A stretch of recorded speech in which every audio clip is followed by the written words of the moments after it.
दोस्तों, मित्रों और साथियों, अशोक वाजपेयी हिंदी कविता के महत्वपूर्ण हस्ताक्षर। 1941 में दुर्ग मध्य प्रदेश में इनका जन्म हुआ। आईएएस ऑफिसर रहे। हिंदी अंग्रेजी में लिखते पढ़ते रहे। कविता आलोचना वैचारिकी पर काम करते रहे। वाजपेयी जी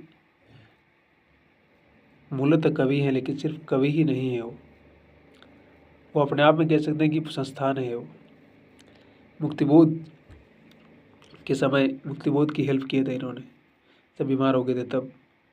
और बाकी जो भी कुछ था उसमें श्रीकांत वर्मा इन सब लोगों ने मिल करके, तो आईएएस ऑफिसर उसमें बन चुके थे या फिर बाद में बने होंगे, लेकिन ठीक ठाक आर्थिक स्थिति अच्छी थी इनकी। उसके बाद इन्होंने भारत भवन भोपाल, जब आईएएस ऑफिसर थे, सचिव थे उसमें मध्य प्रदेश में, तो भारत भवन भोपाल का निर्माण करवाया इन्होंने, कला का संस्थान। फिर कई पत्र पत्रिकाओं का प्रकाशन किया। आजकल रजा फाउंडेशन, तो रजा साहब थे, पेंटर थे, उस संस्थान के सेक्रेटरी हैं। सब कुछ करता धरता है, तो लगातार प्रोग्राम करवाते रहते हैं। तो मैं कहूँगा कि अशोक वाजपेयी सिर्फ एक कवि ही नहीं, बल्कि अपने आप एक संस्थान है।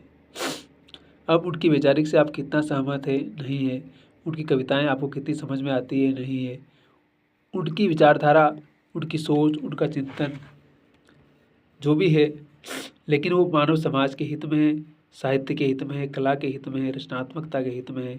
और कैसे चीज़ों को बेहतर किया जाए, कैसे नए लोगों को आगे लाया जाए, उनको कैसे तराशा जाए, मांजा जाए, इस लिहाज में अशोक जी का बहुत बड़ा योगदान है।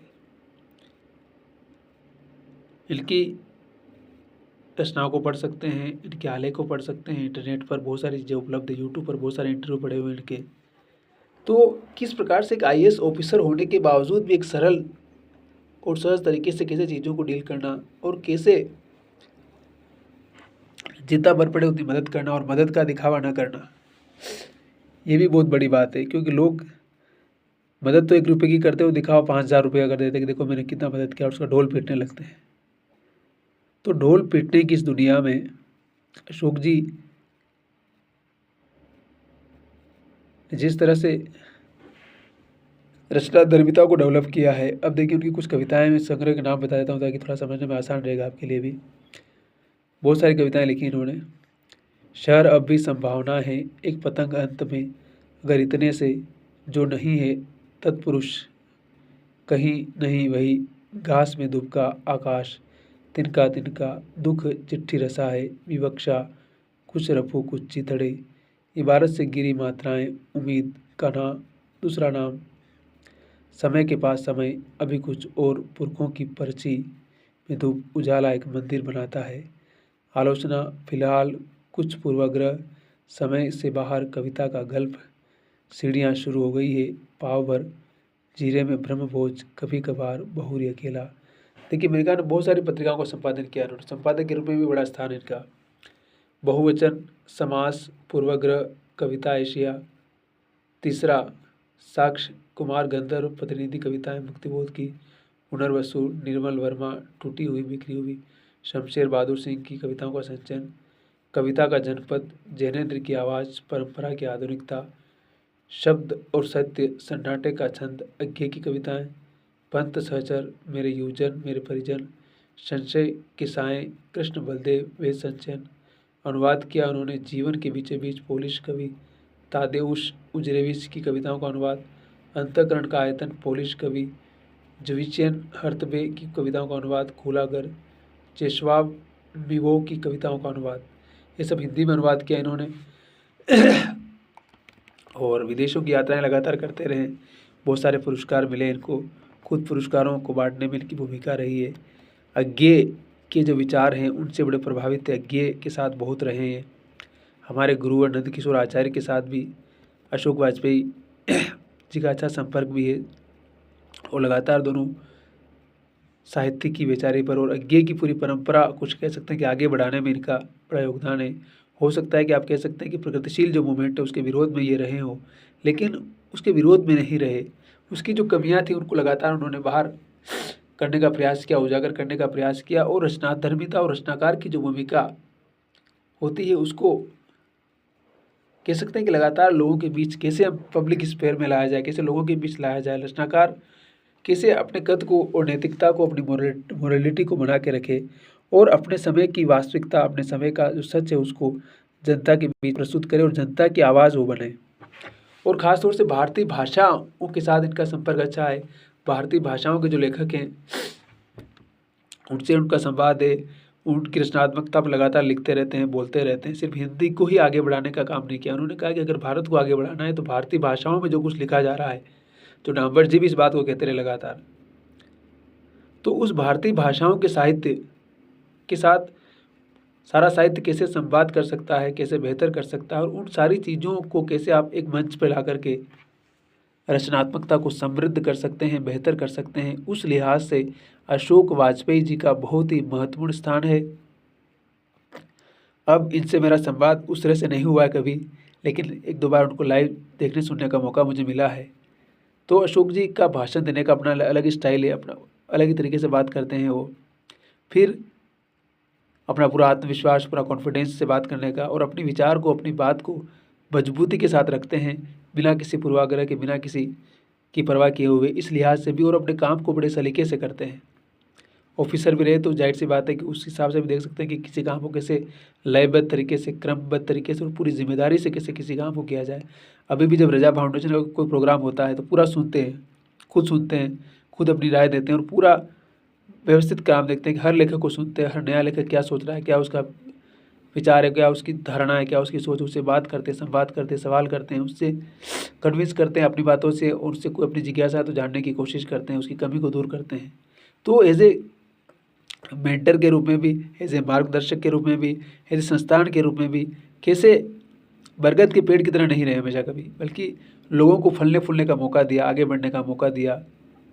और अब अशोक जी 80 वर्ष की उम्र में प्रवेश करने जा रहे हैं लगभग ये भी, तो आप इनकी बेचारी की, उनके संसार का पता अंदाज लगा सकते हैं।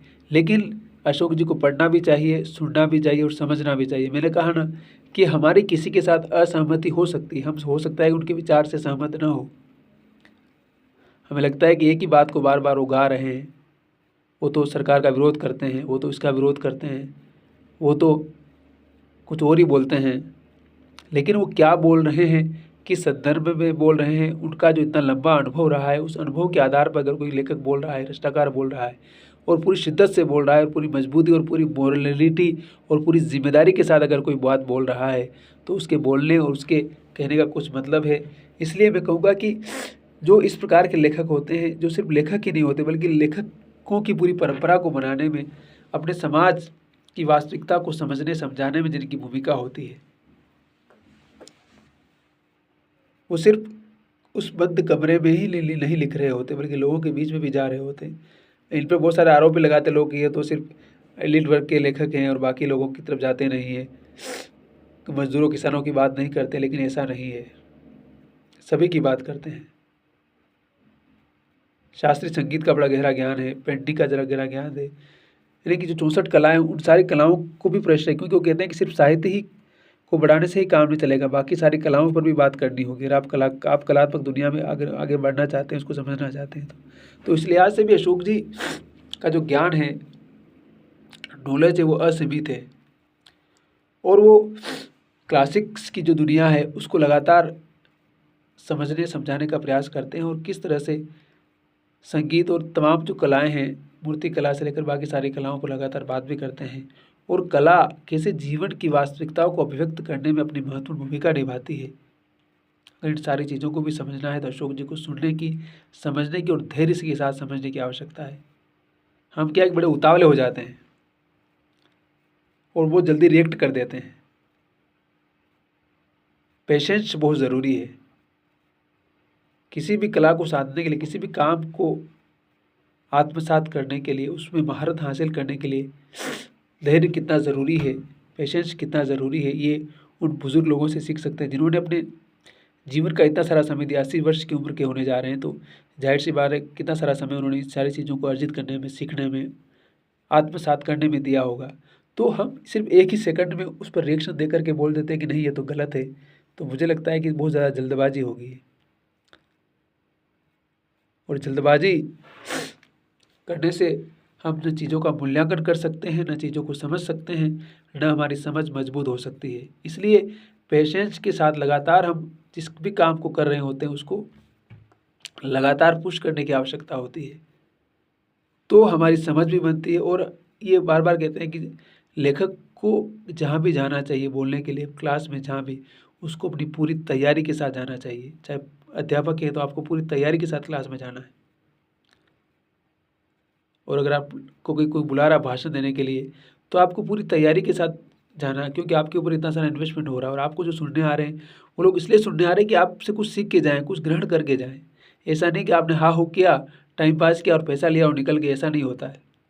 तो वही हमारा जैसे जो नए लोग हैं जो सीख रहे हैं उनको ये बात ये सिखाते हैं कि आप जो भी कुछ ग्रहण कर रहे हैं, जो कुछ समझ रहे हैं, उसके लिए आप कितनी तैयारी करते हैं, उसके लिए कितना आप अपना पूरा समय कंट्रीब्यूट करते हैं, कितना डिवोटेशन के साथ उस काम को करते हैं। इन सारी चीज़ों को समझना भी ज़रूरी है। ये नहीं है कि बस 1 घंटा पढ़े और पढ़े कि नहीं पढ़े, किताब को देखा कि नहीं देखा, उसका रिव्यू लिख दिया और बोले सबसे महत्वपूर्ण रिव्यू है। ऐसा नहीं हो सकता है। और मैंने कहा ना कि बहुत सारी वैचारिक बहसों में परिमल और प्रगतिशील जो आंदोलन था उसकी पूरी बहुत सारी बहसों में इनका बहुत सारा स्थान है।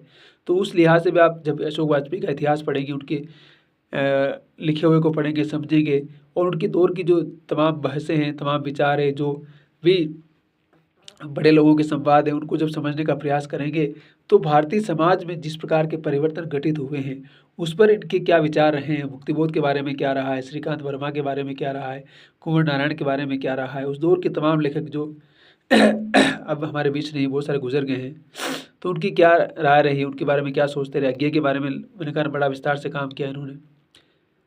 प्रेमचंद पे शायद इन्होंने का काम नहीं है, क्योंकि मैंने कहा ना अज्ञे की परंपरा के रहे तो, लेकिन प्रेमचंद से इनका कोई विरोध कभी नहीं रहा है। तो इनकी वैचारिकी में कला का ज़्यादा इम्पोर्टेंस रहा है, कला को बहुत ज़्यादा स्थान देते हैं कि कला अपने आप में स्वायत्त है। तो इस लिहाज से अशोक जी को जब हम समझेंगे, जब उनकी महत्ता को समझेंगे, जब उनकी रचनात्मकता को समझेंगे, तो शायद हम अपने दिलो दिमाग के जो दरवाजे उनको खोलने का प्रयास करेंगे और उनसे बाहर निकल करके इस समाज को, इस जगत को, इस जीवन को कैसे बेहतर किया जा सकता है और इसकी बेहतरी में हम अपना योगदान कैसे दे सकते हैं, उन सारी चीज़ों को समझ सकते हैं। और अशोक वाजपेयी, मैंने कहा ना, अपने आप में एक संस्थान है। और जो रचनाकार, जो लेखक अपने आप में संस्थान बन जाता है, वो जड़ता को स्थापित नहीं करता, बल्कि वो चाहता है कि मतलब उसके माध्यम से जो नई पीढ़ी है वो सीखती रहे, जागती रहे और अपने दिमाग को खोले, अधिक से अधिक पढ़ाई करे, अधिक से अधिक काम करे और अपने आप को परिष्कृत करे लगातार। जब तक वो सीखेगी नहीं, जब तक वो जानेगी नहीं, तब तक वो कैसे बेहतर कर पाएगी। तो उनका प्रयास ये रहता है कि ट्रेनिंग कैसे दी जाए, नई पीढ़ी को कैसे सिखाया जाए, कैसे समझाया जाए, कैसे उसकी राय बनाई जाए और वो बेहतर राय बनाई जाए, खुले दिमाग से सोचे वो। तो अशोक जी को पढ़िए ज़रूर और सुनिए, मौका मिले तो। दिल्ली में रहते हो तो दिल्ली में, अगर आप अवेलेबल दिल्ली में, तो उनको सुन भी सकते हैं लाइव भी। और बाकी तो उनकी सारी पुस्तकें बाज़ार में उपलब्ध है, पढ़ना चाहे तो पढ़ भी सकते हैं, उनको सुन भी सकते हैं, समझ भी सकते हैं और अपनी परीक्षा की तैयारी भी कर सकते हैं। और एक बेहतर जीवन जीने के स्वप्न को साकार करने में अशोक वाजपेयी का रचनात्मक संसार और उनकी दृष्टि ज़रूर आपको मददगार होगी। ये मेरा पूरा उम्मीद और मेरा पूरा यकीन है। तो हंसते रहिए, मुस्कुराते रहिए, मस्त रहिए, आबाद रहिए और पढ़ते रहिए और लिखते रहिए। तो मैंने कहा ना, अशोक वाजपेयी सिर्फ हिंदी भाषा के ही नहीं बल्कि भारतीय भाषाओं के रचनाकारों में एक महत्वपूर्ण स्थान है। उनका स्थान नामवर जी, गिरीश कर्नाड से लेकर तमाम लोग, युवानंद मूर्ति, पालचंद नेमाड़े हैं, है ना। तो इन सारी जो भारतीय भाषाओं को लेकर के, चाहे कन्नड़ के हो, चाहे तमिल के हो, तेलुगु के हो, हिंदी के हो, पंजाबी के हो, उर्दू के हो, गुजराती के हो, मराठी के हो, राजस्थानी के हो, तो उन सारी भाषाओं के साथ कैसे कम्युनिकेशन स्थापित किया जाए, इस लिहाज से भी उस भारतीयता की तलाश में, जिस भारतीयता की बात बार बार लोग करते हैं, जिस राष्ट्रवाद के लोग बार बार बात करते हैं, सत्ता के लोग, उसकी वो वास्तविकता को हमारे सामने अभिव्यक्त करने का काम करते हैं और कहते हैं कि वास्तविक भारतीयता की अगर हम पड़ताल करना है तो उसकी कलात्मकता को समझना पड़ेगा, उसकी संगीत की परंपराओं को समझना पड़ेगा, उसकी लोक की परंपराओं को समझना पड़ेगा, हमें उस धड़कते हुए दिल को समझना पड़ेगा, तभी हम वास्तविक हिंदुस्तान की धड़कन को समझ पाएंगे। यस, बाकी बाहर से गोलाबारी करना और बड़ी बड़ी बातें करना तो किसी के लिए भी आसान है। यस, तो हंसते रहिए, मुस्कुराते रहिए, मस्त रहिए और खुश रहिए और ज़िंदगी को और भी ज़्यादा एंजॉय कीजिए और बेहतर करते रहिए। Never give up, never give up और नेवर गिव अप। हार नहीं मानना है, चलते रहना है।